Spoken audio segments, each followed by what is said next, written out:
Todo es geopolítica, bienvenidos al programa en el que les contamos, repasamos y analizamos todo lo que está pasando en el tablero geopolítico, con el foco puesto en la guerra de Irán en este quinto día de conflicto. Enseguida vamos a contarles qué ha pasado en las primeras 100 horas. Hemos escuchado hace apenas unos minutos a Pete Hegseth, al secretario de guerra, en un momento de máxima tensión. Irán lanzando misiles contra Turquía. Ojo con esto, enseguida vamos a analizarlo, vamos a ver también los mensajes por parte de Donald Trump, pero antes vamos a empezar mirando a la amenaza total por parte de Irán. Vamos a escuchar precisamente al portavoz del Cuerpo de la Guardia Revolucionaria Islámica, el general Ali Mohammad Naeni. Advertía que la respuesta a la agresión por parte de Estados Unidos y de Israel va a vengar las vidas perdidas en estos ataques hasta infligir una derrota completa e instructiva. Este es el mensaje por parte de Irán. Dice que las puertas del infierno se van a abrir cada vez más para Estados Unidos e Israel. همچنین موج 16 عملیات وعده صادق 4 نیز با رمز یا علی ابن ابی طالب علیه السلام با شلیک انبوه موشک‌ها و پهپادهای متعدد به سمت قلب سرزمین‌های اشغالی آغاز شده است. درهای جهنم به تازگی بر روی متجاوزین آمریکایی صهیونی گشوده شده است. Amenaza por parte de Irán en un momento de escalada en Oriente Medio y un momento en el que Estados Unidos ha hundido una fragata iraní. Lo anunciaba hace apenas unos minutos Pete Hegseth y nosotros vamos a mostrarles las imágenes. El Pentágono ha compartido un vídeo en el que se observa el momento en que un submarino estadounidense, lo están viendo ya en sus pantallas, dispara un torpedo contra un buque de guerra iraní en el Océano Índico. El secretario de Guerra de Estados Unidos confirmaba este miércoles que el ataque tuvo lugar en aguas internacionales, logrando hundir la embarcada de la Armada iraní. De hecho, decía que ayer en el Océano Índico, y además lo mostraban en pantalla, un submarino de Estados Unidos hundía un buque de guerra iraní que pensaba que estaba a salvo en aguas internacionales. Es lo que decía un Hegseth, que destacaba que la embarcación fue hundida con un torpedo. Y el foco está puesto en Turquía. Les contamos que un misil ha sido detectado dirigiéndose hacia el espacio aéreo turco después de ser lanzado desde Irán y atravesar el espacio aéreo iraquí y sirio. Ha sido atacado con éxito y neutralizado a tiempo por elementos de defensa aérea y de misiles de la OTAN desplegados en el Mediterráneo oriental. Se determinaba que la munición que cayó en el distrito de Dortiol, en la provincia de Hatay, pertenece a la munición de defensa aérea utilizada en la interceptación tras la destrucción de dicha amenaza en el aire. Después de muchas especulaciones, Estados Unidos, el ejército de Estados Unidos, está confirmando que el ataque con misiles iraníes contra Turquía ha tenido lugar. Decía que el misil se lanzó cerca de las 11:40 desde la base aérea de Incirlik. Anuncia Estados Unidos que un buque de su armada en el Mediterráneo lo ha derribado con un misil interceptor SM-3. Atentos a este momento de escalada, este quinto día de guerra, donde nosotros vamos a contarles, vamos a analizar qué ha pasado en las primeras 100 horas. Daba su parte Pete Hegseth y nosotros se lo vamos a explicar. Tenemos para ello a nuestro compañero Sandro Meco. ¿Qué tal, Sandro? Buenas tardes. ¿Qué tal? Muy buenas tardes. Bueno, pues hace nada, Pete Hegseth, que acaba de terminar de hablar en el Capitolio, nos daba una pequeña cronología sobre lo que han sido las 100 primeras horas de esta operación Furia Épica. Bien, ahora mismo si ven el mapa puede que tengan bastante lío en sus cabezas, así que vamos a ir poquito a poquito para tratar de aclararnos. Empezamos el 28 de febrero, que es cuando Estados Unidos comienza a disparar contra los objetivos en toda la región. Pasamos al 1 de marzo, al día siguiente, que es cuando, según Pete Hegseth, se consigue la superioridad aérea, atención, en la costa de Irán y también comenzando a entrar dentro del territorio. El siguiente paso es tan solo apenas unas 2 horas y media más tarde, más o menos, que es cuando Israel consigue la superioridad aérea en la capital, en Teherán. Pasaríamos de ahí al día 2 de marzo, que es cuando los bombarderos estadounidenses dan un paso adelante. Un día después, el día 3 de marzo, es cuando se aseguran, de nuevo, según las autoridades estadounidenses, que no hay barcos de guerra iraníes en el Golfo de Arábigo, que en el Estrecho de Hormuz tampoco y además en el Golfo de Omán. Finalmente hasta llegar al día 4 de marzo, donde Estados Unidos, lo hemos estado comentando al principio de este programa, hunde ese buque de guerra iraní. Entonces, de nuevo, según el gobierno de los Estados Unidos y el Pentágono, así es como se han desarrollado esas 100 primeras horas de la operación Furia Épica, que de momento nos han dado bastante de lo que hablar. Mucho de lo que hablar, mucho que ver también, así que ya que nos has hecho este resumen, si te parece vamos a mostrar las imágenes. Así eran las primeras 100 horas de guerra. Estas son algunas de las imágenes más destacadas de este conflicto que se inició este sábado con ataques de Estados Unidos y también de Israel. Han visto la respuesta por parte de Irán, prácticamente hablando ya de una guerra regional. Les contábamos también en el día de hoy cómo Irán ha llegado a atacar hasta 15 países en apenas 24 horas. Así comenzó este conflicto del que hablaba hace escasos minutos Pete Hegseth, el secretario de Guerra de Estados Unidos. Un momento de escalada, un momento en el que la tensión desde luego sigue increciendo. Vamos a estar muy atentos a las últimas horas, pero nosotros vamos a ir ya con los expertos. Vamos a dar paso a Armando Basurto, Relaciones Internacionales de la Universidad Nacional Autónoma de México. ¿Qué tal? Muy buenas. Armando. ¿Qué tal? Muy buen día desde México. Un saludo para todos. Encantados de tenerte por aquí. Tenemos también a Cristian Lamesa, analista internacional. ¿Qué tal, Cristian? Muy buenas tardes. Hola, buenas tardes, Sergio. Encantado de estar con vos una vez más y con los colegas. Y presentamos por último a Olga Caballero García, experta en relaciones internacionales. ¿Qué tal? Muy buenas, Olga. Buenas tardes. ¿Qué tal, Sergio? Buenas tardes. Hola a todos. Bueno, pues encantados de teneros a los tres por aquí en un día de muchísima actualidad, noticias que salen sin parar. Si os parece, vamos a empezar por lo de Turquía. Hemos visto ya los mensajes por parte de la OTAN, hemos visto a Hegseth que dice que no tiene sentido invocar el artículo 5, pero estamos hablando de estas primeras 100 horas de guerra y decíamos, falta Turquía. Pues ya ni siquiera eso se respeta. Olga, ¿cómo ves pues este nuevo frente que se abre, ¿no? Esta nueva escalada? Bueno, la verdad es que no estoy entendiendo muy bien la estrategia de Irán, principalmente porque creo que era más que indiscutible que internacionalmente incluso la ONU o países como la Unión Europea, dentro de estos países, ya fuera Francia en el inicio, incluso Reino Unido, España, Bélgica y Turquía, se mostraban contrarios al ataque que había dado Estados Unidos e Israel en cuanto a la falta de derecho internacional, y pedían una desescalada y un cese al fuego inmediato y poder recuperar esas mesas de negociaciones. Y la estrategia que está teniendo Irán en este sentido no la estoy entendiendo, porque por un lado entiendo que pretenden tratar de, vamos a decir, protegerse de posibles lanzamientos de misiles estadounidenses, de las bases militares estadounidenses cercanos a ellos, pero atacar a países que en un primer momento habían pedido una desescalada y habían puesto en cuarentena en cuanto al derecho internacional por parte de Estados Unidos e Israel este ataque, el hecho de que ahora por atacar bases militares en un territorio de estos países que se estaban mostrando, ¿no?, como neutros, me parece absolutamente un error. En primer lugar, porque no hay nada como para que te ataquen tu país como para poder tener la justificación de sumarte a una guerra y por lo tanto atacar a otro. Y creo que es lo que está ocurriendo. El comunicado del gobierno turco ha sido muy claro y muy directo. Por un primer momento garantizarán bajo todas las condiciones la seguridad de su Estado y de su población. Por lo tanto, ha sido un comunicado en el que le está diciendo a Irán: no vuelvas a intentar lanzar un misil contra territorio de nuestro país, porque nosotros nos veremos obligados a responder y a proteger a nuestro país. Y lo mismo ocurre con las bases de Chipre, que ya Reino Unido, hacia un principio que era más neutral, ha permitido que Estados Unidos utilice sus bases militares y apoya, igual que Francia, que ha enviado armamento naval y militar a Chipre para poder defenderse. O sea, creo que la estrategia de Irán está siendo internacionalmente muy nefasta, porque lo que está haciendo, atacando a países que son miembros, además, principalmente de la Alianza Atlántica, de la OTAN, y muchos de ellos, como en este caso Chipre, miembro de la Unión Europea, creo que aunque en un primer momento no se quiera hacer una escalada mayor, a una guerra mayor, como bien decíais, de articular el artículo 5 de la OTAN y hacer que todos los países de la Alianza se vean implicados en este conflicto, creo que si Irán sigue por esa línea y realmente hay un impacto, un ataque a un país europeo o a un país de la OTAN, a pesar de ser una base militar estadounidense, creo que es muy probable que esta escalada vaya a más y que los países de la Alianza se vean inmersos en esta guerra. Una guerra que, repito, al principio condenaban y criticaban, pero que tras las decisiones políticas, en este caso militares, que está tomando Irán, creo que si se ven afectados sus países, su propio territorio, se van a ver obligados a sumarse a ella.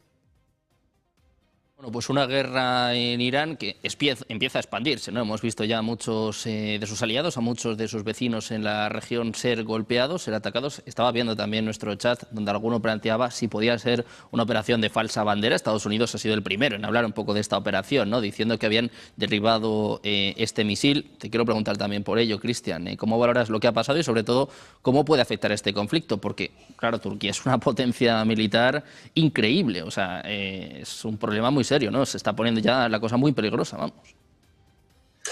Bueno, yo justamente escuchaba muy interesante todo lo que decía Olga y pensaba que yo no descartaría la operación de falsa bandera. Porque justamente por el hecho de que es un país de la OTAN, es un país que tiene el segundo ejército más poderoso dentro de la Alianza Atlántica después de Estados Unidos, y por un hecho que no es menor. Si no me equivoco, hace relativamente poco tiempo, Naftali Bennett, el anterior primer ministro israelí, antes de este último periodo de Netanyahu, este hombre dijo que una vez vencido Irán, el segundo objetivo, porque era un peligro, iba a ser el próximo Irán, era justamente Turquía. Entonces me parece que este no es un detalle menor, el intentar implicar a Turquía justamente en esta guerra contra Irán. Aparte, hay otro detalle que no me parece menor, y es que si no me equivoco, tal vez esté equivocado, pero si no me equivoco, desde el primer momento Irán desplegó su respuesta furiosa y contundente a todos los países del Golfo que tienen bases, y recién a esta distancia, en este día, ya el quinto día, si no me equivoco, haría esto con Turquía. ¿Por qué no lo hizo el primer día, como lo hizo con Qatar, con Emiratos, con Arabia Saudita, con Kuwait? Y bueno, podemos enumerar a todos.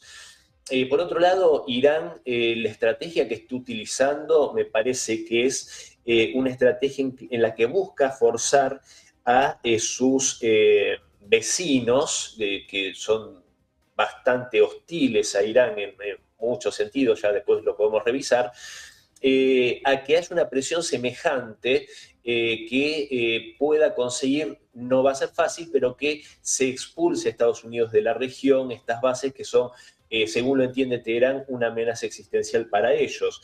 Yo creo que la estrategia que está llevando adelante Irán tiene que ver con entender, a su modo de pensar, que es una guerra existencial, que tienen que golpear, están recibiendo muchísimo castigo, obviamente, esto hay que decirlo, pero también que tienen que aplicar la mayor cantidad de castigo posible a los intereses estadounidenses. Por ejemplo, en las primeras 48 horas de este enfrentamiento, los países del Golfo gastaron más interceptores Patriot en 48 horas, más de los que Estados Unidos produce en todo un año. Lo que está haciendo Irán es destruir la capacidad defensiva de estos países, de estas bases estadounidenses, y hay que ver si en una segunda fase ese castigo no se incrementa contra Israel, que hasta este momento no empieza a recibir el castigo que creo que Irán estaría en condiciones de dar. Y aparte, y con esto cierro, no solo Teherán considera que esta es una guerra existencial, sino que también van tras una venganza, y creo que se van a detener cuando sean vencidos o cuando consideren que ya se cobraron esa deuda. Bueno, pues muy atentos a este incidente entre Turquía e Irán. Les contábamos, ¿no?, este misil que, según Estados Unidos, ha sido derribado por su marina, por una armada estadounidense. Vamos a contarles precisamente una actualización, una última hora, y es que Turquía ha convocado al embajador iraní. El gobierno de Turquía ha convocado este miércoles al embajador de Irán en Ankara para protestar formalmente por el lanzamiento de un misil balístico desde territorio iraní que fue detectado dirigiéndose hacia el espacio aéreo turco. Es lo que están informando fuentes oficiales turcas. El proyectil, disparado desde Irán y tras sobrevolar tanto Irak como Siria, fue interceptado y neutralizado por sistemas de defensa aérea de la OTAN. Después de lo ocurrido, el ministro de Asuntos Exteriores turco, Hakan Fidan, ha mantenido una conversación telefónica con su homólogo iraní, Abbas Araghchi, en la que ha expresado su fuerte protesta y advierte que medidas similares podrían agravar la ya de por sí tensa situación regional. Fidan ha subrayado la importancia de evitar acciones que puedan llevar a una escalada del conflicto en Oriente Medio. El lanzamiento de este misil se produce en un contexto de creciente tensión en la región tras la reciente ofensiva militar de Estados Unidos e Israel contra contra objetivos en Irán. Turquía, miembro de la OTAN y vecina de Irán, ha intentado mantener un equilibrio entre la defensa de su seguridad nacional y evitar una implicación directa en este conflicto. Por su parte, la OTAN ha condenado el lanzamiento de este proyectil, reafirmando su respaldo a Turquía frente a lo que habla de ataques indiscriminados de Irán en el marco de esta escalada de hostilidades. Bueno, pues tenemos el primer mensaje, la primera consecuencia por parte de Turquía, convocando, como decimos, al embajador iraní. Vamos a seguir ahondando en esta cuestión. Amando, quiero saber qué opinas tú también de este incidente y también, bueno, esta última hora, ¿no? El hecho de que Turquía haya convocado al embajador de Irán. Claro, gracias. Primero concuerdo con lo que dijeron Olga y Cristian en buena medida. Primero, no se entiende mucho cuál es la estrategia. Yo estoy de acuerdo con Cristian con que el asunto de las municiones ya apareció desde las primeras 48 horas. El decir, bueno, y si los ataques siguen así, además nuestras municiones de defensa son mucho más caras que aquello que está utilizando Irán para atacarnos. Entonces, esta guerra nos está saliendo mucho más cara. Y si Irán guarda su arsenal más grande para utilizarlo cuando nosotros ya no tengamos municiones, hablo de países aliados y que tienen bases estadounidenses en la región, va a ser más difícil, o sea, va a ser mucho más costoso, se va a elevar. Y entonces los países árabes de la península van a tener que tomar, eso pretenderían, decisiones más importantes con respecto a su alianza con los Estados Unidos. Con respecto al ataque, al posible misil que se dirigía hacia Turquía, yo también tengo la sensación de que podría ser de falsa bandera, porque como hemos visto, los ataques de Irán no se hacen con un solo misil. Es muy difícil tratarlo de hacer así. El que hayan detenido un misil es medio complicado. Puede que haya sido un misil balístico que se perdió, podría ser, pero me parece que es muy difícil que Irán lanzara un solo misil hacia suelo turco. Posiblemente lo que podríamos especular es que la intención hubiese sido el atacar alguna posición estadounidense y por lo tanto de la OTAN en Turquía, pero me parece también muy, muy extraño que esto suceda así. Lo interesante también es la respuesta que tiene la Secretaría de Guerra ahora estadounidense, que es decir, no habría que invocar el artículo 5, ¿no? Y es muy extraño porque uno diría, bueno, si es de falta bandera, pues la intención es invocar el artículo 5, ¿no? No, la intención es presionar a algunos países europeos a que contestaran y enviaran fuerzas a Chipre, a modificaran su posición un poco frente a esta no guerra. Eso creo que es importante decir.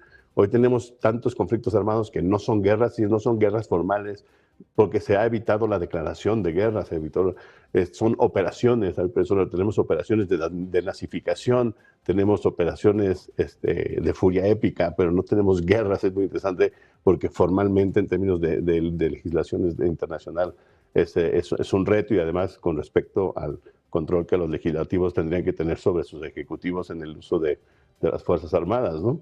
Pero mi sensación es que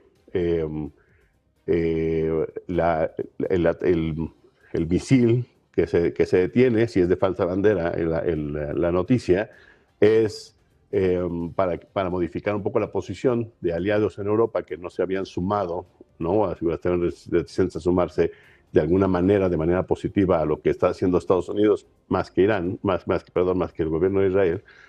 Pero si activas el artículo 5, eso obliga al ejército estadounidense a coordinarse con el resto de ejércitos europeos. Y eso no quieren hacer. Me parece que es lo que quieren evitar. La coordinación de por sí ha sido buena en el sentido estadounidense de sus objetivos en Irán con Israel. No quieren meter a más países en la coordinación. Por eso suena extraño que Hexet diga, alguien, no invocamos el artículo 5. Pues sí, porque no queremos que vengan y nos quieran ayudar, ¿no? Nada más tomen posiciones defensivas, modifiquen sus posiciones con respecto a lo que sucedió. Ahora va a ser muy interesante saber qué resulta de la conversación con el embajador iraní en Turquía, para saber si efectivamente esto es de falsa bandera o si hay una intención de explicarle a Turquía que por razones estratégicas ellos habían intentado atacar una posición estadounidense en su país. Va a ser muy interesante ver qué resulta de ahí, pero no creo que eso vaya a ser así, porque a Irán no le interesa en este momento, me parece, aunque Estoy de acuerdo con lo que dice Olga, que parece un poco irracional este asunto de atacar a tantos países y pensar generar algún tipo de simpatía o solidaridad internacional después de haberlo hecho. Me parece que la intención es otra y uno de los objetivos seguramente es mantener a las fuerzas de la OTAN tan lejos como sea posible de este conflicto armado, ¿no? Nada más quisiera terminar diciendo que me parece que efectivamente en términos navales y en términos aéreos, las Fuerzas Armadas israelíes y estadounidenses han impuesto condiciones en Irán, pero mientras no haya combatientes en el terreno, no van a poder garantizar la seguridad ni siquiera en el estrecho de Hormuz. Y ese costo, sabe bien Irán, que difícilmente lo van a pagar cualquiera de los dos países políticamente hacia el interior. Los dos gobiernos se enfrentan a elecciones importantes hacia finales de este año. Entonces, va a ser muy difícil que suceda y eso lo está utilizando Irán como la posibilidad de último recurso de defensa, ¿no?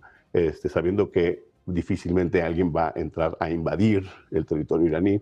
Y en Irán no hay una figura importante de oposición que pueda liderar una modificación de régimen, ¿no? Por eso la aparición del hijo del Shah, ¿no? Desde el exilio, porque no hay al interior una cabeza importante, y eso pasó en 1879, la revolución. Cuando llega un momento de espiral de violencia muy compleja que no se puede detener, se trae al Shah, se trae al ayatollah del exilio y se organiza lo que hoy conocemos como la República Islámica. Y un poco parece que sucedía así. Estados Unidos pareciera querer hacer un cambio de régimen sin saber cuál es el régimen que quiere imponer. Pareciera que el objetivo de Israel es diferente. El objetivo de Israel nada más es crear una crisis político, territorial en suelo iraní, de manera de mantener al régimen lo más, digamos, debilitado posible, sea el que resulte en 2, 5 o 10 años a partir de este momento. Por lo que quieren hacer era debilitarlo a toda costa, y por eso era importante matar al ayatollah, no dejarlo morir porque era un anciano, pero la idea no era nada más que se muriera. La idea es que había que asesinarlo para demostrar fuerza por parte del gobierno de Netanyahu. ¿Sí? Gracias. Bueno, pues un momento de tensión en Oriente Medio, pendientes de este choque con Turquía. Vamos a escuchar también al secretario de Guerra de Estados Unidos. La pregunta ahora es si Estados Unidos, si Trump se va a atrever o no a poner botas sobre el terreno. Mientras tanto, vamos a escuchar a Hegseth. Hablaba de esta forma de por qué están atacando contra Irán, de que Irán también quiso asesinar a Donald Trump. Escuchamos a Hegseth. A long time that Iran had intentions on trying to kill President Trump and or other U.S. Officials. And while that was not the focus of the effort by any stretch of the imagination, in fact, never raised by the president or anybody else, I ensured and others ensured that those who were responsible for that were eventually part of the target list. It wasn't the beginning of the effort. We were focused on missiles and launchers, and that's the focus. But ultimately, if we had the opportunity to get at those who are trying to get at Americans specifically, we would. And so we eventually had the opportunity to do that from the air. Bueno, pues en este quinto día de guerra, esta es la pregunta: ¿qué más va a pasar? ¿Cuáles son los próximos pasos por parte de Estados Unidos? Si va a haber o no botas sobre el terreno, y sobre todo, bueno, pues una de las cuestiones que deslizaba Hegseth es que en una semana tendrán el control total de los cielos de Irán. Olga, te quiero preguntar por esto: ¿cuáles son los próximos pasos? Hoy decía Trump que Irán ya está derrotado, pero la sensación no es esta, ¿no? También viendo, por ejemplo, que hoy es capaz de atacar incluso a Turquía, ¿no? Totalmente de acuerdo. Yo creo que es un conflicto el que estamos viendo en el que, en primer lugar, como decíamos, es muy difícil analizar por la desinformación y sobre todo la narrativa y propaganda que nos encontramos tanto de Estados Unidos como de Irán. Como en segundo lugar, mucho más difícil el anticiparnos a qué es lo que va a ocurrir, ¿no? Ahora decía el secretario de Estado de Guerra que Irán tenía como objetivo matar al presidente de los Estados Unidos, pero me ha parecido ver antes, justo cuando lo estabais emitiendo, que decía pero que esto no era el objetivo per se por el que han decidido intervenir Irán, ¿no? Bueno, yo creo que además de matar al presidente de los Estados Unidos, sí, seguramente su objetivo hubiera sido matar a Netanyahu si realmente hubieran tenido capacidad para hacerlo, pero el hecho de que haya países, vamos a decir, enemigos a otros que tengan como foco de mira presidentes de otros objetivos, esto no es algo nuevo, y como Estados Unidos se marca constantemente en su discurso y en su relato, igual que Israel, hablan de un ataque preventivo para garantizar la seguridad y el orden global. Vamos a ver. Aquí, en este análisis, vamos a decir, de propagandístico que tenemos por todas partes, tenemos que ser conscientes de una cosa muy importante, es que si nos basamos en un sistema internacional liberal, un sistema internacional basado en unas normas, que son las que hasta el momento nos daba, por así decirlo, la ONU y los tratados a los que sumaban todos los países, este ataque es absolutamente ilegítimo, va en contra del derecho internacional porque no existen los ataques preventivos, no están justificados internacionalmente. Tú tienes un ataque de una defensa, una legítima defensa, pero no puedes hacer ataques preventivos. En segundo lugar, en esta narrativa, cosas que me parece importante decir es que, por ejemplo, Rafael Grossi, que es el director general de la Organización Internacional de Energía Atómica, ha reconocido que no tienen pruebas en las que puedan determinar que realmente Irán estaba haciendo un armamento nuclear y que por lo tanto continuaban y pedían que continuaran las negociaciones. Esto me parece muy interesante, en primer lugar, por varias cosas. Uno, porque yo no creo que la comunidad internacional, ya sea en este caso la ONU o sea en este caso la Unión Europea, pretenda posicionarse contraria a Donald Trump, sino lo que pasa es que pretende mostrarse alejada por dos cosas. La primera es porque Donald Trump no ha tenido en cuenta a la Asociación Internacional, no ha tenido en cuenta a la ONU, además ha reducido drásticamente toda la financiación a la ONU y se ha posicionado en contra de ella, y Emmanuel Macron lo decía muy bien, que no eran conocedores de los ataques que Estados Unidos e Israel iban a hacer a Irán, que lo habían hecho de forma autónoma y al margen de sus aliados. Creo que esto ha dolido mucho en el sistema internacional porque lo que se ha dado a entender es que cuando hay unas normas construidas en las que, bueno, aunque digamos se las salten, pero todo el resto de países y aliados son conocedores de que eso va a ocurrir, pueden levantar incluso la mano. Pero en el momento en el que se hacen este tipo de ataques de una forma totalmente al margen de los llamados aliados internacionalmente, esto ha sentado un precedente y ha dolido principalmente porque mañana puede ser otro país y puede ser uno de los llamados aliados de Estados Unidos los que se está enfrentando a esta situación de un ataque preventivo. Por lo tanto, es una guerra de narrativas ahora mismo para tratar de defender la posición y tratar de defender bueno, pues ¿con quién vas? Porque lo que se pretende ahora mismo es dividir al mundo. Donald Trump ha ido solo a la guerra con Israel. Es más, teníamos declaraciones de Marcos Rubio en los que decía que eran conscientes de que Israel iba a iniciar un ataque contra Irán y que se han visto, bueno, que para prevenir un posible ataque de respuesta frente a Estados Unidos, pues ellos han tenido que sumar de este modo garantizar la seguridad, ¿no? O sea, bajo mi punto de vista, esto ha sido una relativa trampa para Estados Unidos por parte de Israel. La comunidad internacional, como decía, no ha apoyado desde un inicio este ataque. Por lo tanto, si, como decíamos antes, si el ejercicio de Turquía puede ser de falsa bandera o si Irán realmente está haciendo este tipo de ataques, creo que se está equivocando porque lo que está haciendo es posicionar a la comunidad internacional al lado de los aliados, que al final esto es como un tirón de orejas, de lo has hecho sin mí, pero a la hora de la verdad, por supuesto que van a defender el territorio y les van a apoyar. Y yo creo que el ver qué va a ocurrir es muy difícil. Se estaba hablando incluso de armar a los kurdos por parte de Estados Unidos para tratar de movilizar o que hubiera una revolución del pueblo iraní. Netanyahu ha salido varias veces diciendo que el pueblo iraní se rebele, que vaya en contra, que nunca van a tener otra oportunidad. Bueno, si Estados Unidos decide armar a los kurdos, al final tendría que ver lo que está ocurriendo en Siria con los kurdos también, por un lado, por un gobierno que él apoya ahora mismo. Pero bueno, al final lo que nos encontramos es, bajo mi punto de vista, tenemos un conflicto en el que ni los propios implicados saben ni cómo va a acabar ni cuándo. No tienen conocimiento ni constancia de cuál es el objetivo, de si realmente, como bien decías, quieren un cambio de régimen, pero no saben qué régimen poner, o si simplemente quieren una guerra continuada por parte de Israel para debilitar un país que era su enemigo acérrimo y, por lo tanto, poder tratar de tener el control y poco a poco, bueno, pues anular la capacidad también militar de Hezbollah. Pero yo creo que lo que nos estamos encontrando es una situación internacional muy difusa en la que por eso ni siquiera China ni Rusia realmente están interviniendo, ni diciendo per se, ni apoyando directamente este conflicto, porque es un conflicto muy difuso que a la mínima podemos terminar en que aumente la escalada e incluyan muchos más países en esta guerra o en este ataque preventivo, como ellos lo definen, o directamente puede ser la tumba de Donald Trump, que yo creo que por el momento es lo que se está convirtiendo.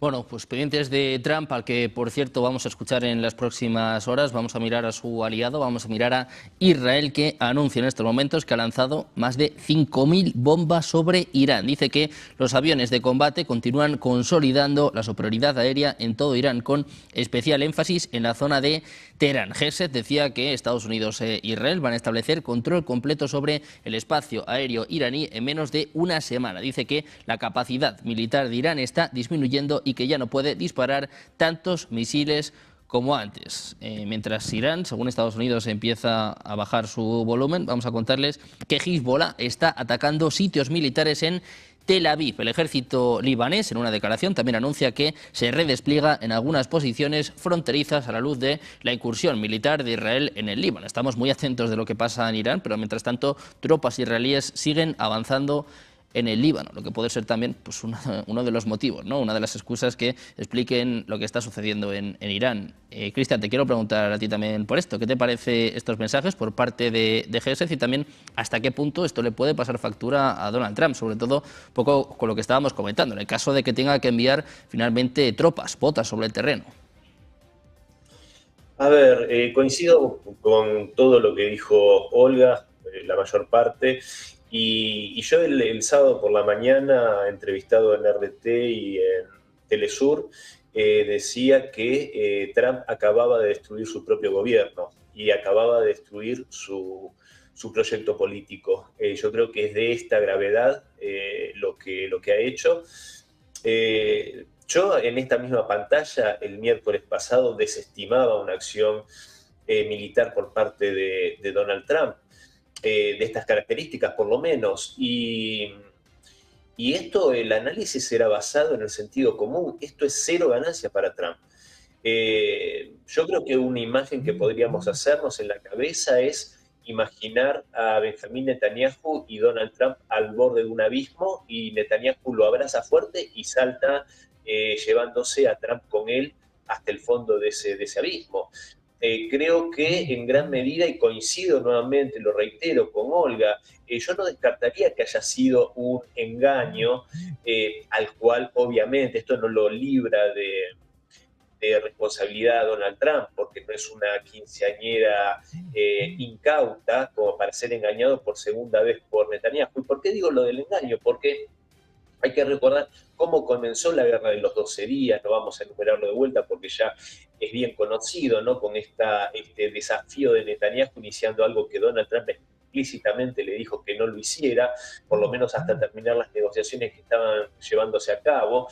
El encontronazo de Witkoff cuando iba un sábado por la mañana a negociar el tema de Gaza con Netanyahu, y este perverso le dijo que no, que era Shabbat, que él no podía recibirlo el sábado hasta la noche, y Witkoff se impuso y se hizo recibir el sábado por la mañana.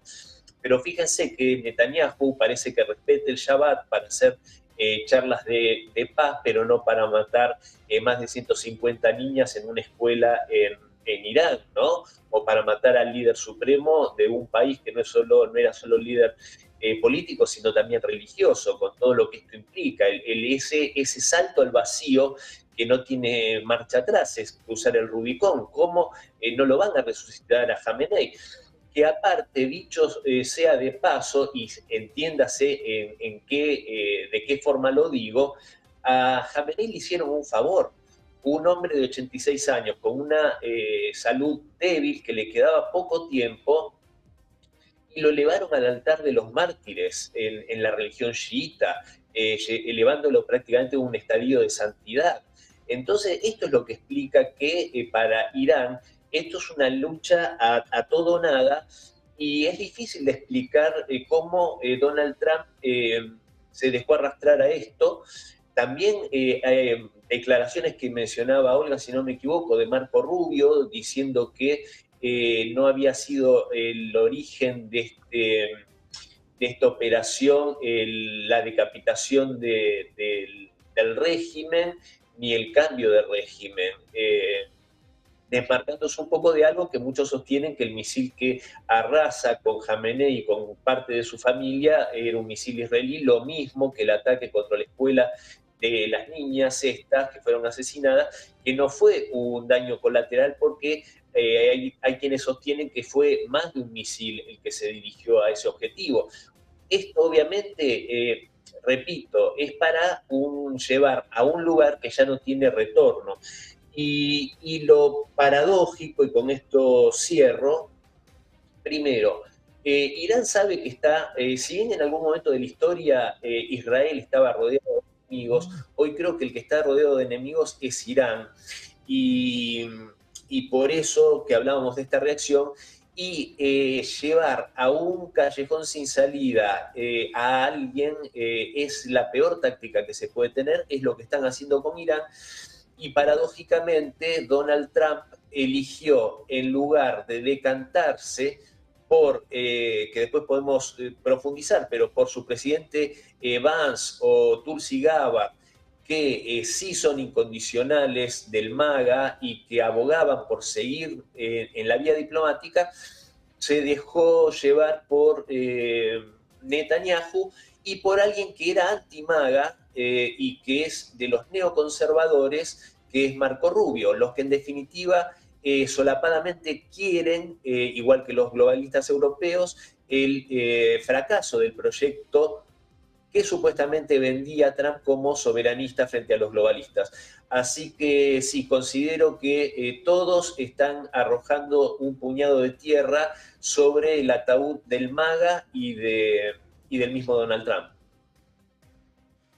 Bueno, pues pendientes de Trump y del coste político que esto pueda tener, como se pueden imaginar, todos mirando ya estas elecciones de noviembre, vamos a mirar también, bueno, pues al ritmo de esta guerra. Les contábamos que ya estamos en las primeras 100 horas, ya estamos en el 5º día de guerra y tenemos, bueno, pues números que llaman la atención en torno a los misiles lanzados por parte de Irán. Se habla de que el 28 de febrero, es decir, el primer día de conflicto, Irán lanzó 90 misiles. En el segundo día, el 1 de marzo, Irán habría lanzado 65 misiles. El segundo día, el tercer día de conflicto, el segundo día de marzo, Irán habría lanzado 25 misiles y el 3 de marzo, es decir, ayer mismo, en el 4º día de guerra, Irán habría lanzado 20 misiles. Funcionarios occidentales estiman que Irán posiblemente solo tenga unos días de ataques con misiles. El número de lanzamientos de misiles, es información de Wall Street Journal, está cayendo. A ritmo actual, Teherán solo tiene varios días más de potencia de fuegos, lo que apuntan funcionarios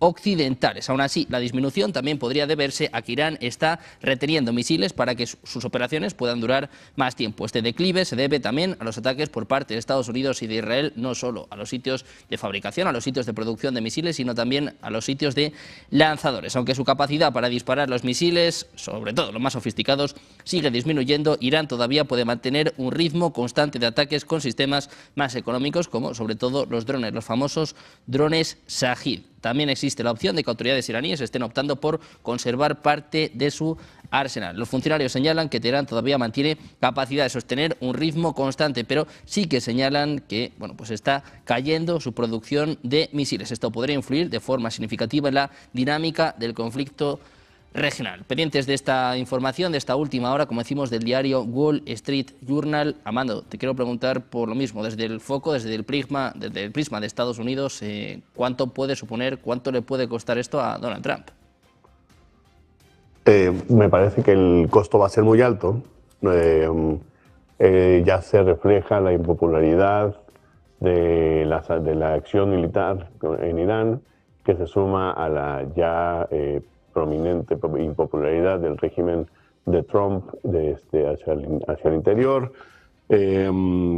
Los propios republicanos ven muy complicadas el escenario hacia las elecciones del próximo noviembre y es un reflejo más de la falta, más bien de la debilidad de la autoridad de los Estados Unidos hacia el exterior y por eso el necesario uso de fuerza descoordinado o solamente coordinado con los israelíes.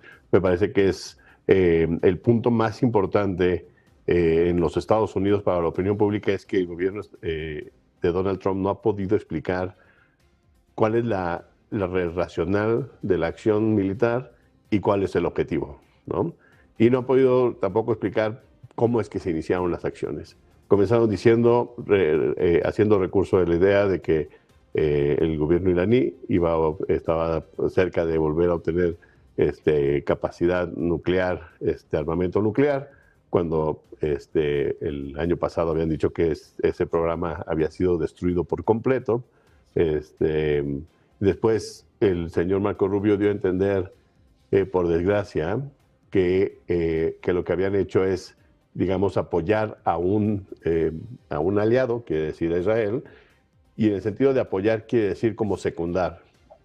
Es probable que el ataque directo al Ayatollah haya sido planeado y avisado por parte de Israel a los Estados Unidos de que lo iban a perpetrar y que esto iba a incrementar el nivel de conflicto entre los dos, y los Estados Unidos tuvieron que decidir si entraban o no, si apoyaban a Israel en esta acción, y me parece que los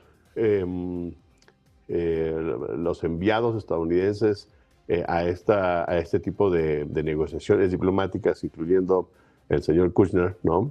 Ha de haber llegado a la conclusión de tener que convencer a su propio gobierno de que había que participar activamente en esta acción militar en contra de Irán para tratar de forzar un cambio histórico en la región, no perderse de colgarse algún tipo de medalla de la que pudiera resultar esto, de la crisis política en Irán, o de la posibilidad de cambiar de régimen a una república o a una renovación de la monarquía, y así es como se arrastra a los Estados Unidos a la acción. La última declaración terrible que da Donald Trump el día de ayer, en donde dice que es un poco como una corazonada de él, que los iraníes podrían atacar primero y entonces decidieron atacar. Lo único que genera en la opinión pública estadounidense es la idea de que no queda claro por qué se iniciaron las hostilidades,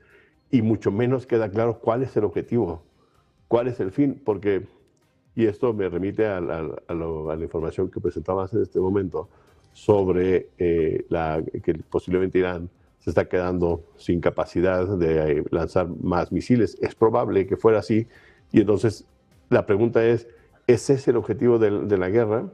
Que Irán deje de tener misiles balísticos o capacidad de lanzar estos misiles balísticos. Me parece que no es suficiente que, de nuevo, controlar el espacio aéreo o el acceso marítimo de buena parte de Irán. Lo que se requiere es una acción hacia el interior, y de nuevo eso va a requerir tropas en el campo, y nadie está dispuesto a pagar ese precio. Los Estados Unidos no lo van a hacer, a menos que ya sea efectivamente, como decía Cristian, la idea de lanzarse completamente al vacío y tratar de sacar algún tipo de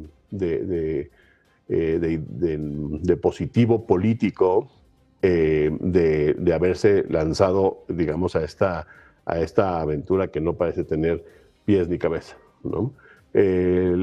Acaba de suceder unas elecciones primarias importantes el día de ayer, especialmente en Carolina del Norte y en Texas.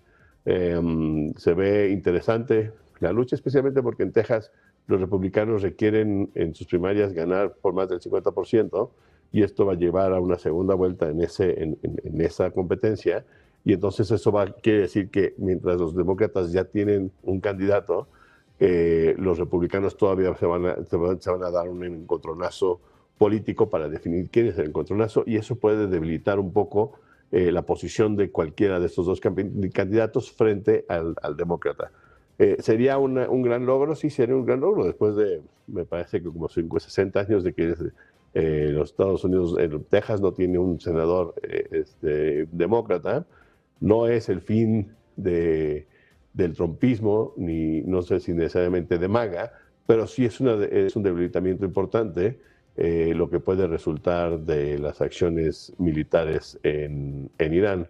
No solamente porque el movimiento MAGA es un movimiento en contra de las guerras en el exterior y del gasto de recursos estadounidenses en el cambio de régimen en otros países, sino porque la falta de claridad cada vez es más evidente en la población estadounidense, Y por el otro lado, el ciudadano estadounidense común no está viendo ningún beneficio. En realidad, el beneficio que había, de hecho, citado Donald Trump hace una semana más o menos, cuando se hizo State of the Union, es hoy tenemos precios de gasolina muy, muy bajos, como siempre él dice, en la historia no había habido precios más bajos. Y ahora dice, bueno, va a subir un poco la gasolina, pero es temporal, no se preocupen. Es decir, el problema aquí es que el ciudadano común estadounidense no ve ningún beneficio en el ataque a Irán y esto le va a costar de manera importante políticamente al señor Trump y al Partido Republicano. Bueno, pues muy atentos al coste que esto tenga para Trump. Les estábamos contando hace escasos minutos, bueno, pues esta información del Wall Street Journal que habla de cómo Irán está perdiendo poco a poco capacidad misilística y vamos a explicárselo con más detalle. Nos va a contar las claves nuestro compañero Sandro Meco. Cuéntanos, Sandro, ¿qué está pasando con Irán? Hablabas antes, ¿no?, de las primeras 100 horas de guerra que está suponiendo un coste para Estados Unidos, sobre todo económico, pero también de capacidad militar para Irán. Bueno, Sergio, totalmente. Además, que lleva siendo uno de los debates pues desde que ha comenzado realmente esta ofensiva. Es bastante sencillo. Según el Wall Street Journal y varios funcionarios occidentales, los datos ahora mismo son estos. El bajón de lanzamientos que ha tenido de misiles Irán con respecto a Israel son los siguientes. El 28 de febrero, el primer día de la ofensiva, se estima, todo esto por supuesto son datos aproximados, que alrededor de 90 lanzamientos se produjeron desde Irán hasta Israel. Avanzamos 24 horas. Atención al bajón, porque el 1 de marzo tenemos ya 65 lanzamientos. ¿Les ha parecido mucho? Vale, pues esperen al 2 de marzo, porque el 2 de marzo tenemos 25 lanzamientos, el mayor bajón que ha habido de lanzamientos de misiles desde que comenzó la ofensiva. Acabamos con el último dato que tenemos por el momento, que es el día 3 de marzo, donde es cierto que el bajón ha sido menor, ha sido tan solo 5 lanzamientos menos, pero la conclusión, al menos por parte de los funcionarios occidentales y también del informe de Wall Street Journal, es que a este paso Irán pues no tiene demasiados días para poder seguir realizando estos lanzamientos de misiles, Sergio. Y de nuevo, además, también contrasta bastante con las afirmaciones que hemos visto por parte de Donald Trump, por parte de Pete Hegseth, que aseguran que el arsenal que tiene Estados Unidos, por ende, es absolutamente ilimitado. Bueno, pues veremos qué pasa con esta guerra, cuánto se extiende y también, bueno, qué coste tiene tanto para Irán como para Estados Unidos. Muchas gracias. Muchísimas gracias. Este repaso en un momento en el que nosotros vamos a mirar también algunas de las imágenes más impactantes en torno a esta guerra, en torno a estas primeras 100 horas de conflicto. Están viendo las imágenes por parte de el CENTCOM, el Comando Central de Estados Unidos. Acaba de publicar las imágenes que ven en sus pantallas con el siguiente mensaje. Dice: por primera vez en la historia se han utilizado misiles de ataque de precisión PRSM de largo alcance en combate durante la operación Furia Épica. Dice que esto ha proporcionado una capacidad de ataque profundo sin igual. Dice literalmente el almirante Brad Cooper, el comandante del CENTCOM, que está sumamente orgulloso de sus hombres y mujeres uniformados que aprovechan la innovación para crear dilemas al enemigo. Por primera vez en la historia, Estados Unidos utiliza misiles de ataque de precisión de largo alcance en combate. Bueno, pues muy atentos a Estados Unidos, muy atentos a esta escalada en Oriente Medio. Quiero preguntaros también, hablando de escaladas, de esta tensión entre Estados Unidos y España. Hemos escuchado al secretario del Tesoro hace apenas unos minutos diciendo que España está poniendo en peligro la vida de los estadounidenses y hoy Sánchez, bueno, pues recogía un lema de hace varios años, decía no a la guerra. Olga, te quiero preguntar por esto, hablando del coste que tiene esta guerra, ¿qué coste va a tener para los españoles? Pues mira, voy a ser muy clara en esta intervención, y además como española y aparte de pues, profesora y analista internacional, me parece que la posición del gobierno español es la posición correcta. Me parece que defender la soberanía de tu país, la autonomía de tu país al margen de un ataque y una guerra que no ha sido ni siquiera informado y que no te arrastren a ella es necesario. Y que si estábamos hablando y buscábamos autonomía por parte de Estados Unidos y de la Unión Europea y alejarnos un poco de Estados Unidos, me parece que esta es la posición. Entre otras cosas porque España debe defender el derecho internacional, principalmente porque, aunque sea por desgracia, somos un país que no tenemos realmente esa autonomía, ese poder de decisión en un sistema internacional y que, como estaba anunciando Macron hace unos días que volvía a hacer un rearme nuclear, Macron mismamente dijo una frase que era algo así como de para ser libres hay que ser temidos. Y esa frase lo que nos hace y nos evoca es llegarnos a un sistema internacional sin normas en el que los más fuertes y que tienen mayor capacidad militar son los que se imponen al resto y nosotros en ese escenario perdemos. Ahora bien, Me molesta mucho la utilización propagandística, ya sea de un conflicto internacional como de cualquier otro conflicto, para emitir un mensaje interno y enfrentarte literalmente a otros partidos políticos, como puede ser la oposición, en este caso del Partido Popular y Vox, que al final, bueno, pues enfrentarte a ellos a través de tu posición internacional sin medir las consecuencias que tiene para los ciudadanos europeos tu mensaje y sobre todo para los ciudadanos españoles. Si a ti Estados Unidos no te ha preguntado por la utilización o no de tus bases militares en territorio español, no es necesario anticiparse y hacer un mensaje de propagandístico, en este caso, diciendo que no se van a utilizar, precisamente por las consecuencias que tiene, porque estás debatiendo ante una persona que es absolutamente de eslogans, absolutamente variable, y que no sabemos lo que Donald Trump puede pedir o hacer, como decía, con las consecuencias con los ciudadanos españoles. Porque aunque recordemos que el comercio en materia internacional es únicamente europeo y en cosas de la Unión Europea, sí que hay medidas que se pueden tomar contra España, ya sea subiendo aranceles a productos específicos, como puede ser acero, como puede ser aceite, como puede ser vino, etcétera, etcétera, etcétera. Por lo tanto, creo que la decisión y la posición de España es correcta, pero creo que en relaciones internacionales y en las relaciones diplomáticas no hay que precipitarse nunca al dar nuestra opinión, porque puede tener unas consecuencias para los ciudadanos que obviamos, y esas consecuencias son muy graves. Y por último, a la oposición al final de España, de Partido Popular y Vox, el hecho de que en España se nos haya dividido de una forma tan drástica y tan simple en un Pedro Sánchez sí, Pedro Sánchez no, o un gobierno socialista sí o un gobierno socialista no, hace que ahora ellos no puedan renunciar a su posición, que es absolutamente sumisa a un ataque contra el derecho internacional, simplemente por el hecho de ir en contra de Pedro Sánchez. Por lo tanto, están también traicionando al pueblo español con las posibles consecuencias que podría tener que nos sumáramos a ello. Por lo tanto, yo pido prudencia en las relaciones internacionales, pido prudencia en las relaciones diplomáticas y, sobre todo, que empiecen a pensar en el coste que puede tener para la ciudadanía española este tipo de acciones y actuaciones, porque España necesita el derecho internacional como legítima defensa para nosotros mismos. Bueno, pues un momento crítico para España a la espera de lo que haga Donald Trump. Hoy hemos escuchado a Bessent, que dice que estamos poniendo en peligro también las vidas de sus ciudadanos. Cristian, te quiero preguntar por esto. ¿Hasta dónde crees que va a llegar este choque entre España y Estados Unidos, entre Sánchez y Trump?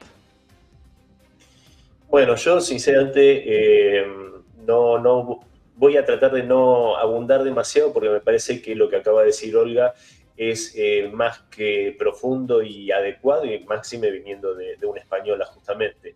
Lo que sí podría agregar es que me parece que en el caso de Sánchez tiene también una, como decimos en Argentina, juega para la tribuna. Me parece que eso es bastante lamentable. No dudo de la sinceridad de sus principios, pero me parece que hay una sobreactuación como para validarse dentro de cierto sector de la progresía, no solo española, sino internacional. Porque no en todas las situaciones en las cuales se ataca a población civil, en este caso es una guerra, un ataque injustificado y violatorio del derecho internacional, pero digo en Gaza, no en todas las situaciones actúa de la misma manera, y bueno, el ejemplo más claro son los 8 años que se violaron los derechos de la población del Donbass, y este hombre no hizo más que apoyar al régimen de Kiev. Dicho esto, yo creo que en líneas generales, y tomando un poco el tema de España, este enfrentamiento tan fuerte que hasta involucró a Merz en una especie de paso de comedia, apoyando que se le hicieran que se tomaran algunas medidas por parte de Estados Unidos contra España, y después se ve que ha sonado algún teléfono desde Bruselas y se desdijo un poco, porque obviamente era una barbaridad que un país europeo avalase el infligirle algún daño a otro socio de la Unión Europea.